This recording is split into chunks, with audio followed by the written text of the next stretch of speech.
Hello student, आज हम पढ़ेंगे एडवर्टाइजिंग ऑब्जेक्टिव्स। कल हमने एडवर्टाइजिंग गोल्स के बारे में पढ़ा था। आज हम पढ़ेंगे एडवर्टाइजिंग ऑब्जेक्टिव। तो एक एक उद्देश्य के बारे में आज हम विस्तार से पढ़ेंगे। पहला क्या होता है? To increase sale. To increase sale company का एकमात्र उद्देश्य होता है कि सेल्स को इंक्रीज करना, सेल्स में वृद्धि करना। तो सेल्स में वृद्धि करने के लिए क्या करती है कंपनी? एड करती है, एडवर्टाइजिंग करती है। बड़े पैमाने पे एडवर्टाइजिंग करती है, लाखों करोड़ों रुपया इसमें इन्वेस्ट करती है कि उससे क्या होगा कि हमें ज़्यादा से ज़्यादा हमारी जो सेल है वो इंक्रीज़ होना चाहिए। इसलिए कंपनी का मेन पर्पस तो सेल्स को ज़्यादा से ज़्यादा इंक्रीज़ करना होता है, ज़्यादा से ज़्यादा सेल्स में वृद्धि करना होता है। सेकेंड है create new customers. Create to new customers. New customers यह क्या है उद्देश्य? न्यू कस्टमर्स यह उद्देश्य यह है कि जो हमारे साथ जो जुड़े लोग हुए हैं, जो जुड़े लोग हैं, जो पुराने कस्टमर जुड़े वो ठीक है, लेकिन कंपनी का उद्देश्य रहता है कि हमारा ज़्यादा से ज़्यादा न्यू कस्टमर हमारे साथ जुड़े, हमारे प्रोडक्ट और सेवाओं से संबंधित उसको जानकारी हो और वो हमसे जुड़े। तो एडवर्टाइजिंग के माध्यम से हम ज़्यादा से ज़्यादा लोगों को, कस्टमर्स या यूजर्स को जोड़ते हैं, न्यू कस्टमर्स को जोड़ते हैं।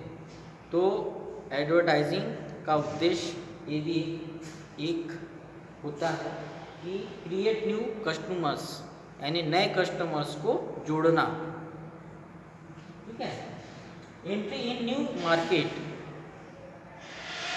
मान लीजिए आपकी शॉप किसी एक नगर या किसी एक कस्बे या किसी एक क्षेत्र में है, तो वहाँ तक ही आपकी गुडविल सीमित है ना। अगर आपको न्यू मार्केट में प्रवेश करना है तो आपको क्या करना पड़ेगा? अपने गुडविल को बढ़ाने के लिए एडवर्टाइजिंग करना पड़ेगा, पॉम्पलेट्स छपवाने पड़ेंगे, बैनर बनाना पड़ेगा, रेडियो में एड्स देने पड़ेंगे, आउटडोर इंडोर काम करना पड़ेगा, नए लोगों से आपको रिलेशन बनाने पड़ेंगे, नए कस्टमर से आपको वार्तालाप करना पड़ेगा, अपने प्रोडक्ट और सेवाओं से संबंधित जानकारी देना पड़ेगा, तब हम न्यू मार्केट में प्रवेश करेंगे। अगर हम पुरानी पद्धति से अगर मार्केट को चला रहे हैं तो हम कहीं ना कहीं, अभी जो टेक्नोलॉजी का समय है, मार्केटिंग में भी टेक्नोलॉजी का उपयोग होता है। अगर हम टेक्नोलॉजी का उपयोग नहीं करेंगे तो हम एक सीमित रह जाएंगे, हमारा एक सीमित दायरा रह जाएगा। तो हमें नए टेक्नोलॉजी का उपयोग करके न्यू मार्केट में एंट्री करना होता है और इसके लिए आपको ज़्यादा से ज़्यादा एडवर्टाइजिंग करना होता है। फोर्थ है टू अट्रैक्ट मिडलमैन।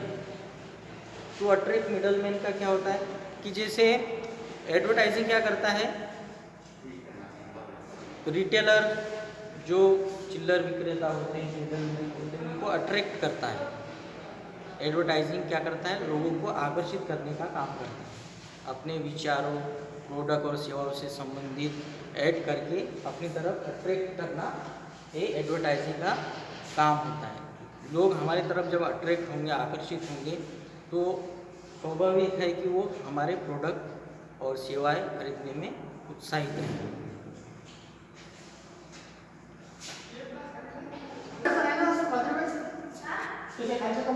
तो अट्रैक्ट मिडलमैन से क्या तात्पर्य है कि हम ज़्यादा से ज़्यादा मिडलमैन को अट्रैक्ट कर सकते हैं। जो थोक चिल्लर विक्रेता होते हैं उनको ज़्यादा से ज़्यादा अपनी तरफ एडवर्टाइजिंग आकर्षित करता है, प्रोडक्ट और सेवाओं से संबंधित। फिफ्थ है एजुकेट कंज्यूमर्स।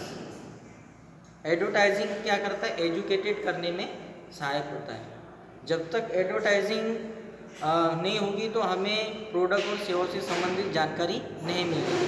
तो एडवर्टाइजिंग हमें एजुकेटेड करता है। अगर एडवर्टाइजिंग बंद हो जाए तो हमें प्रोडक्ट और सेवा से संबंधित जो भी इंफॉर्मेशन है वो मिलना बंद हो जाएगी और हम प्रोडक्ट और सेवा से संबंधित यानी हमारे पास कोई नॉलेज नहीं रहेगा।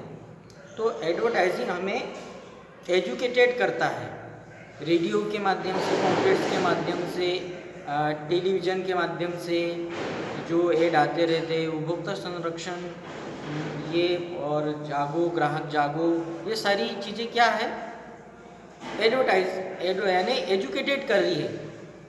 एडवर्टाइजिंग के जरिए हमें क्या होता है कि हम एजुकेटेड होते हैं, प्रोडक्ट और सेवा से संबंधित हमें जानकारी होती है, हमें उसका नॉलेज होता है। तो एडवर्टाइजिंग यानी एजुकेटेड करने में भी बहुत बड़ा रोल प्ले करता है। 6 है टू क्रिएट रिपीटेड परचेज। अगर हम किसी चीज़ को ज़्यादा से ज़्यादा रिपीट करेंगे, रिकॉल करेंगे, ज़्यादा से ज़्यादा उसको प्रमोट करेंगे तो क्या होगा कि हमारा जो सेल्स है वो बढ़ेगा।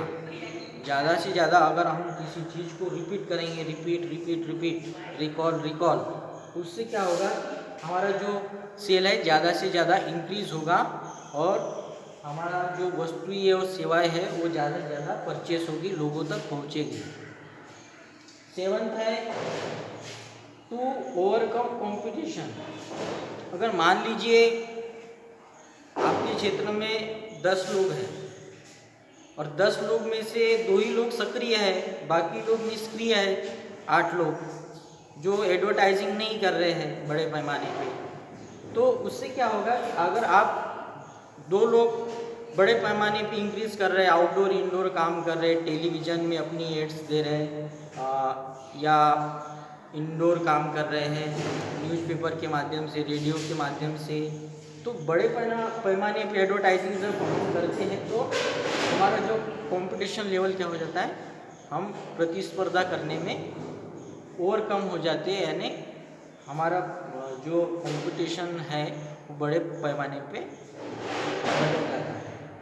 तो 8 है टू इन्हेंस गुडविल।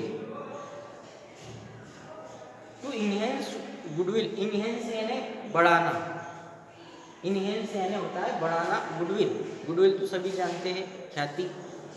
तो इसमें क्या होता है कि अगर आप ज़्यादा से ज़्यादा अपने प्रोडक्ट और सेवा